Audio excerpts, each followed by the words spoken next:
सो आज की वीडियो में बात करेंगे अबाउट टर्मिनोलॉजीज। ठीक है, तो सबसे पहले जानते हैं व्हाट इज जेनेटिक्स। ठीक है, और हम ये क्यों पढ़ते हैं, राइट। तो genetics is a branch of biology that deals with the heredity and variation. Now heredity क्या है ना। तो हर जो बच्चे हैं, मतलब हर प्रोजेनी जो है वो अपने पेरेंट्स के जैसी क्यों दिखती है। सेकेंड, दो सिबलिंग्स होने के बावजूद दोनों में आपको फर्क दिखेगा, दोनों बिल्कुल एक दूसरे के जेरोक्स कॉपी तो नहीं हो सकते। तो ऐसा क्यों है कि इसमें मतलब हम अपने पेरेंट्स जैसे ही दिखते हैं बट येट हम बिल्कुल अपने पेरेंट की कार्बन कॉपी नहीं है, या तो दो सिबलिंग होने के बावजूद दोनों एग्जैक्टली सेम नहीं दिखते हैं। तो ऐसे क्या रीजन है, what are the basis of heredity, what is variation, gene किसे कहेंगे, है ना। ये सारी की सारी टर्मिनोलॉजीज हम ये वाले ट्यूटोरियल में कवर करने वाले हैं। ठीक है, तो स्टार्ट करते हैं व्हाट इज जेनेटिक्स। ठीक है, तो genetics is a branch of biology that deals with the heredity and variation, right. तो क्या है heredity? Transmission of character from parents to progeny is called heredity. ठीक है, तो हर एक इंडिविजुअल के अपने कुछ कैरेक्टर्स होते हैं, जैसे आई कलर हो गया, या हाइट हो गई, या स्किन टोन हो गया, या आई कलर, मतलब बहुत सारे फीचर्स हो सकते हैं एक इंडिविजुअल में। तो जो पेरेंट्स से फीचर्स प्रोजेनी में यानी कि बच्चों में ट्रांसफर होते हैं, इसे हम बोलते हैं हेरिडिटी। और द प्रोसेस, जो प्रोसेस से ये ट्रांसमिशन होता है ऑफ कैरेक्टरिस्टिक, उसे हम इनहेरिटेंस कहते हैं। Inheritance is the basis of heredity, है ना। इनहेरिटेंस की वजह से ही हेरिडिटी मतलब ट्रांसमिशन हो पाता है, राइट। सो ये जो प्रोसेस है transmission of character by which character pass on parents to progeny, ये प्रोसेस को हम इनहेरिटेंस कहेंगे, राइट। ओके, अब कैरेक्टर पेरेंट्स से प्रोजेनी में तो आएंगे। ठीक है, दोनों ही पेरेंट्स सेम है, दो सिबलिंग्स के दोनों ही पेरेंट्स सेम है, पर फिर भी दो सिबलिंग्स एक दूसरे से एग्जैक्टली मैच क्यों नहीं करते। पेरेंट्स और प्रोजेनी में भी डिफरेंस देखने को मिलता है, और दो सिबलिंग्स के बीच में भी आपको डिफरेंसेस देखने को मिलते हैं। तो क्या रीजंस है जिसकी वजह से एक ही पेरेंट के दो बच्चे बिल्कुल एक बराबर नहीं दिखते, है ना। तो degree of differences between parent and progeny and between siblings, इसे हम बोलेंगे वेरिएशन। ठीक है, अब ऐसा क्यों होता है कि वेरिएशन आते हैं? तो उसका मेन रीजन है कि most of the higher organism will reproduce through sexual reproduction. अब आपको बहुत अच्छे से पता है, हमने सेल साइकिल में पढ़ा था कि जो इंडिविजुअल सेक्सुअल रिप्रोडक्शन करते हैं इनमें गैमेट फॉर्मेशन होते हैं, राइट। मियोसिस में, पैकाइटिन फेज में गैमेट फॉर्मेशन होने से पहले वो क्रॉसिंग ओवर करते हैं, मतलब अपने जेनेटिक मटेरियल को एक्सचेंज करते हैं, रिकॉम्बिनेशन होता है एंड म्यूटेशन भी होता है ना। ये सारी ही चीजें हम आगे नेक्स्ट मतलब यही चैप्टर में कवर करेंगे, but crossing over, recombination is the main reason जिसकी वजह से हर बार जो गैमेट्स बनेंगे वो पहले जैसे सेम टू सेम नहीं होंगे, उसमें कुछ डिग्री ऑफ वेरिएशन देखने को मिलेगा। इसीलिए हर प्रोजेनी अपने पेरेंट जैसी एग्जैक्ट नहीं हो सकती, या दो सिबलिंग्स एक दूसरे के जैसे नहीं हो सकते। तो sexual reproduction, specially crossing over, recombination and mutation are the some reason जिसकी वजह से वेरिएशन क्रिएट हो सकते हैं, राइट। तो ये बात हुई what is genetics, what is heredity and variation. थोड़ा सा डेफिनेशन देख लेते हैं। सो branch of biology that deals with the heredity and variation is called genetics. The term genetics will given by William Batson in 1906. एक Greek word था genesis, जिसका मतलब होता है टू ग्रो या इनटू, इससे इंस्पायर होकर ये टर्म दिया गया था जेनेटिक्स। ठीक है, what is heredity? तो transmission of genetic characteristic from parents to progeny is known as heredity. What is variation? Degree of differences in progeny and parental generation is known as variation, and which is basically due to sexual reproduction. ठीक है, तो तीन term हो गई। अब आगे समझते हैं कि what is gene, right? Okay, so आपको पता है कि हमारे पास हर एक सेल के अंदर न्यूक्लियस होता है, और न्यूक्लियस के अंदर जेनेटिक मटेरियल होता है। आपको ये पता है कि जेनेटिक मटेरियल को हम क्रोमेटिन फाइबर कहते हैं, है ना। जब डीएनए खुद को डबल करने वाला होता है, यानी कि जब सेल साइकिल स्टार्ट होती है, तो सेल साइकिल, पूरी सेल साइकिल को हम 4 अलग अलग फेजेस में पढ़ते हैं, that is G1, S, G2 and M। अब S फेज में डीएनए डबल होगा और M फेज में इसका डिवीजन होगा, राइट। तो M फेज में भी पर्टिकुलरली 4 फेज होते हैं, that is prophase, metaphase, anaphase and telophase. ये आपको पता है, आप पढ़ चुके हो, राइट। अब इसमें भी मेटाफेज जो है, उसके दौरान ये क्रोमेटिन फाइबर खुद को कंडेंस कर देंगे और क्रोमोसोम बना देंगे। तो डीएनए ही खुद को कंडेंस करके क्रोमोसोम बनाता है, राइट। तो जो क्रोमोसोम्स है डीकंडेंस फॉर्म में, वो आपको डीएनए की तरह दिखेंगे, मतलब एक फाइबर की तरह दिखेंगे जो नाइट्रोजनस बेस, फॉस्फेट और सुगर से बना है। इसके बारे में बात करेंगे। Total length of the DNA 2.2 metre होता है, ये भी हम आगे चल के ही कैलकुलेट करेंगे। बट ये जो डीएनए होता है, ये मोस्ट ऑफ द ऑर्गेनिज्म में जेनेटिक मटेरियल है, मतलब हमारे पेरेंट्स से हमें डीएनए मिलता है और उसी के बेसिस पे हम पूरा इंडिविजुअल, पूरा प्रोजेनी कैसा बनेगा वो डिसाइड होता है, राइट। तो थोड़ा और डिटेल में देखते हैं कि डीएनए क्या है और जीन क्या है, ठीक है। ओके, सो देखो, एक ह्यूमन है, ठीक है। ह्यूमन का एक सेल ले लिया। सेल को अगर हम नॉर्मल केस में देखेंगे तो हमें ऐसे क्रोमेटिन फाइबर्स दिखेंगे। जब सेल को डिवाइड होना होता है, वो खुद को कंडेंस कर देगा और क्रोमोसोम्स बन जाएंगे। तो क्रोमेटिन फाइबर का कंडेंस फॉर्म जो है वो क्रोमोसोम है, दैट यू नो। अच्छा, आप ये बता सकते हो कि एक ह्यूमन बीइंग के नॉर्मल सेल के अंदर कितने क्रोमोसोम होते हैं? यस, ठीक है, 23 पेयर्स होते हैं। तो हम कह सकते हैं कि हमारे पास 2 सेट्स ऑफ 23 क्रोमोसोम है, ठीक है। एक सेल के अंदर हम देखेंगे तो हमें 23 क्रोमोसोम मिले हैं from one parent and 23 chromosome मिले हैं फ्रॉम अदर पेरेंट, ठीक है, राइट। ओके, तो 23 पेयर्स जो है, इसमें से कुछ मतलब क्रोमोसोम्स जो है पेयर्स में होते हैं, ठीक है। पेयर्स में होता है, ऐसा क्यों कह रहे हैं? क्योंकि मान लेते हैं कि ये क्रोमोसोम नंबर 1 एंड ये क्रोमोसोम नंबर है 1 डैश, ठीक है। तो ये 2 क्रोमोसोम हमने यहाँ बना दिए 3 एंड 3 डैश फॉर एग्जाम्पल। तो जब आप 2 क्रोमोसोम को देखोगे तो ये 2 जो पेयर है एक दूसरे की, वो आपको साइज में सिमिलर, साइज एंड शेप में सिमिलर दिखेगी। इसके ऊपर जीन्स भी सेम होंगे। कैसे, मैं समझाती हूँ। तो लेट्स से कि ये क्रोमोसोम नंबर 3 है और ये क्रोमोसोम नंबर 3 डैश है। तो 3 वाली, ये वाली पर्टिकुलर प्लेस पे, 3 क्रोमोसोम पे ये जो प्लेस है, यहाँ फॉर एग्जाम्पल हाइट का जीन है कैपिटल T, ठीक है। तो उसके सेम पैर के सामने ये यही सेम पोजीशन पे हाइट का ही जीन होगा कैपिटल T। तो जो 2 क्रोमोसोम की साइज एंड शेप सेम है, उसके ऊपर सेट ऑफ जीन्स भी सेम है, ठीक है, और उनकी बैंडिंग पैटर्न्स भी सेम है। What is banding pattern? तो अगर क्रोमोसोम को डाई से स्टेन करेंगे तो पर्टिकुलरली पैटर्न डेवलप होगी, कुछ कुछ हिस्सों में ज्यादा स्टेन होगा और कुछ कुछ लाइट रहेंगे, इसे बैंडिंग पैटर्न्स कहते हैं। वो फर्दर लेक्चर में हम डिस्कस करेंगे। बट यहाँ पे ऐसे 2 क्रोमोसोम जिसकी साइज सेम है, जिसपे सेट ऑफ जीन भी सेम है और जिनका बैंडिंग पैटर्न सेम है, उन दोनों को एक दूसरे के होमोलोगस क्रोमोसोम कहते हैं। तो क्या हम ये कह सकते हैं कि we have 23 sets of homologous chromosome?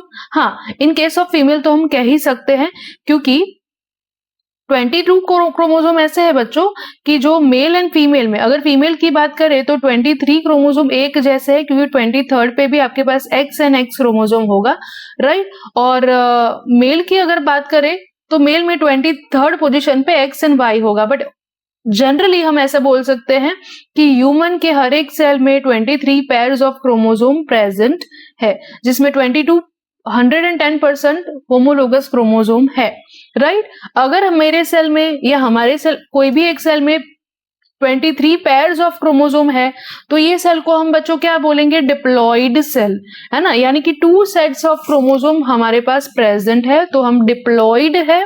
Diploid मतलब 2, या सिंबल में अगर हम लिखना चाहे तो ट्वाइस एन लिख सकते हैं। पर अगर हम हमारे गैमेटिक सेल की बात करें, यानी कि स्पर्म की बात करें और एग की बात करें, तो स्पर्म एंड एग सेल ऐसे हैं जो मियोसिस के थ्रू हैप्लॉइड कंटेंट जनरेट करते हैं।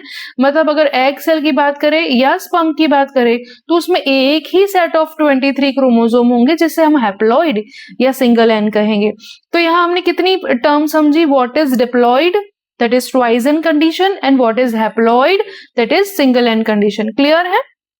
ओके तो आगे चल के कुछ और डिटेल में टर्म समझेंगे, what is DNA and what is gene.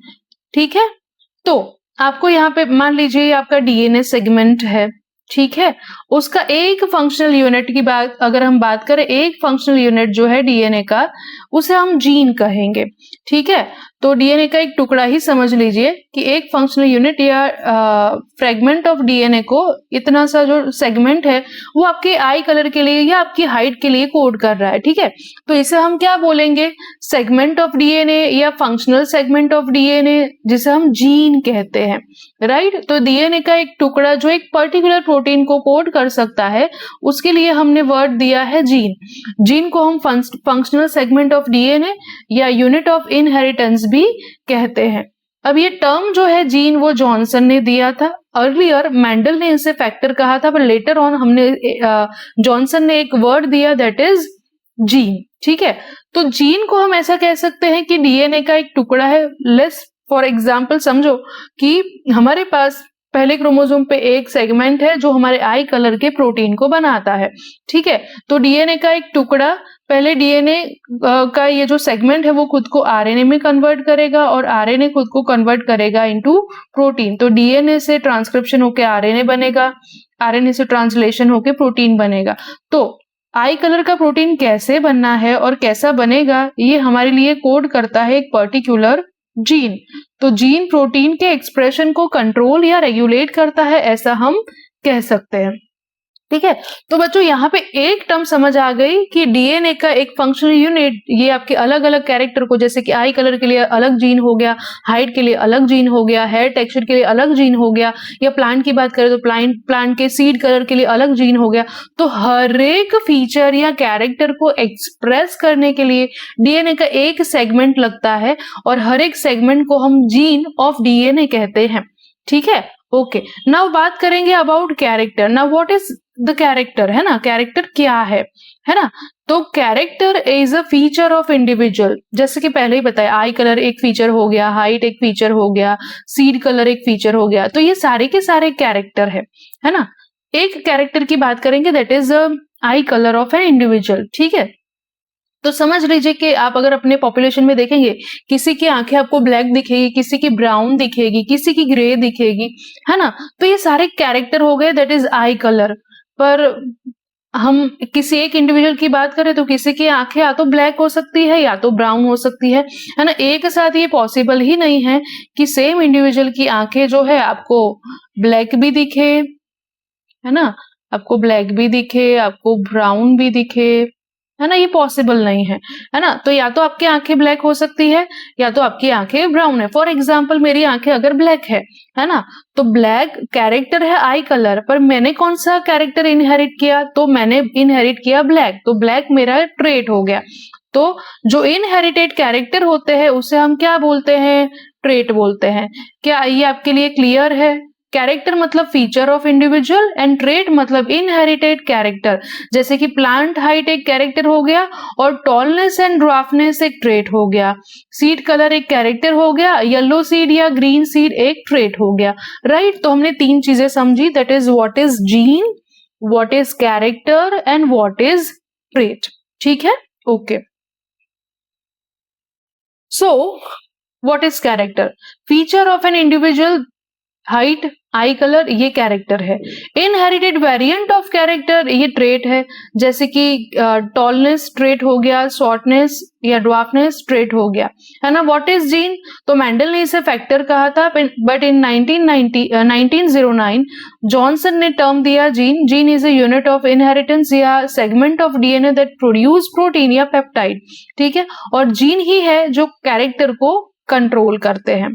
ठीक है, ओके, नाउ नेक्स्ट।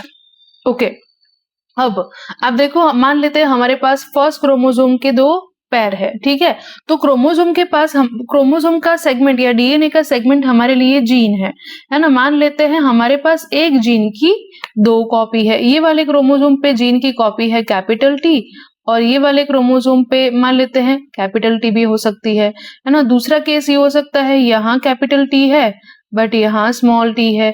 तीसरा केस ये हो सकता है यहाँ भी स्मॉल टी है और यहाँ भी स्मॉल टी है ना।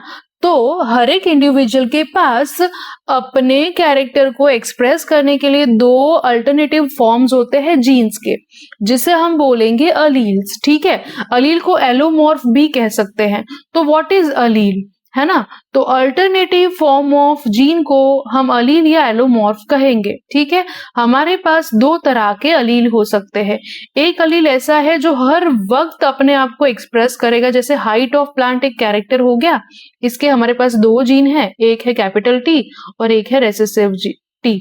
अगर कैपिटल टी प्लांट के पास मौजूद है तो उसकी हाइट टॉल ही होगी। दोनों क्रोमोसोम पे कैपिटल टी है फिर भी वो टॉल रहेगा। मतलब एक कंडीशन आपकी हो गई कैपिटल टी तो भी आपका एक्सप्रेशन कैसा होगा, टॉल।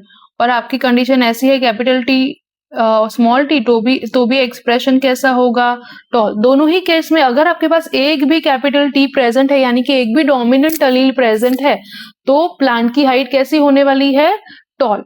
तो शॉर्ट कब होगी, है ना। तो जब दोनों ही स्मॉल टी वाले अलील प्रेजेंट होंगे तभी आपकी जो हाइट है वो शॉर्ट या ड्वार्फ हो सकती है। तो यहाँ पे अलील की दो फॉर्म है। एक ऐसा अलील है या जीन की एक ऐसी कॉपी है जिसका एक कॉपी भी आपके पास प्रेजेंट होंगे तो काफी है, वो खुद को ही एक्सप्रेस करेगा, वो दूसरे को एक्सप्रेस होने ही नहीं देगा। तो ऐसा फॉर्म ऑफ जीन या अलील जो खुद को हर हाल में एक्सप्रेस करेगा, दैट इज डोमिनेंट वन, जिसे हम कैपिटल लेटर से डिनोट करेंगे। और ऐसा फॉर्म ऑफ अलील जो खुद को सिर्फ होमोजाइगस कंडीशन में, यानी कि in absence of dominant gene express करेगा, उसे हम रेसेसिव जीन कहेंगे। ठीक है, अब ये एक्सप्रेशन को समझाने के लिए भी दो टर्म है, एक है जीनोटाइप और दूसरा है फिनोटाइप। जीनोटाइप का मतलब क्या हुआ कि देखो, टॉल होना या शॉर्ट होना वो बाहर से आप मेजर कर सकते हो, ऑब्जर्व कर सकते हो। तो बाहर से जो मेजरेबल फीचर है, डिस्टिंक्ट फीचर है, इसे हम फिनोटाइप कहेंगे। जैसे टॉल कहना, ड्वार्फ कहना, या आई कलर को ब्लैक कहना, ब्राउन कहना, ये आपका फिनोटिपिक एक्सप्रेशन हो गया, यानी कि फिनोटाइप हो गया।